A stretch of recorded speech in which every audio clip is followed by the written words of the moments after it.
अस्सलाम वालेकुम। ਅੱਜ ਦਾ ਮੇਰਾ ਮੌਜ਼ੂ ਉਹਨਾਂ ਛੋਟਾ ਬੱਚਿਆਂ ਦੇ ਜਿਨ੍ਹਾਂ ਦੇ ਆਂਥੜੀਆਂ ਦੀ ਸੋਜ਼ਸ਼ ਤੇ ਵਰਮ ਆ ਜਾਂਦੀ ਹੈ ਔਰ ਬਾਰ-ਬਾਰ ਪਿਚਸ ਕਰਦੇ ਨੇ, ਉਲਟੀ ਕਰਦੇ ਨੇ। ਉਹਨਾਂ ਦਾ ਜਿਹੜਾ ਨਿਮਕੋਲ ਜਿਹੜਾ ਹੈ ਅਚਾਰ ਖਤਮ ਹੋ ਜਾਂਦਾ ਹੈ।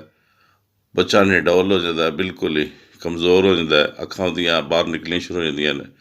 ਪਾਣੀ ਦੀ ਕਮੀ ਹੋਣ ਦੇ ਨਾਲ ਜਿਸਮ ਦੀ ਜਿਲਦ ਜਿਹੜੀ ਖੁਸ਼ਕ ਹੋ ਜਾਂਦੀ ਹੈ।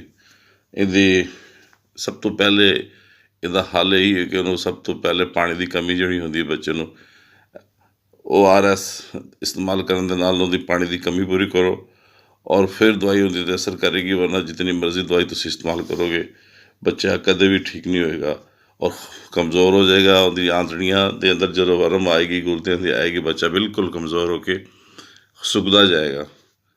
ਅਕਸਰ ਤਾਂ ਪੈਦਾ ਹੁੰਦੇ ਹੀ ਦੂਸਰੇ ਤੀਸਰੇ ਦਿਨ ਬੱਚਿਆਂ ਨੂੰ ਮੋਸ਼ਨ ਲੱਗ ਜਾਂਦੇ ਨੇ, ਟੱਟੀਆਂ ਲੱਗ ਜਾਂਦੀਆਂ ਨੇ। ਅਸੀਂ ਉਹਨੂੰ ਕਹਿੰਦੇ ਸੋਕੜਾ। ਸੋਕੜੇ ਦਾ ਇਲਾਜ ਇਹ ਸ਼ਦੀਦ ਸਾਡੇ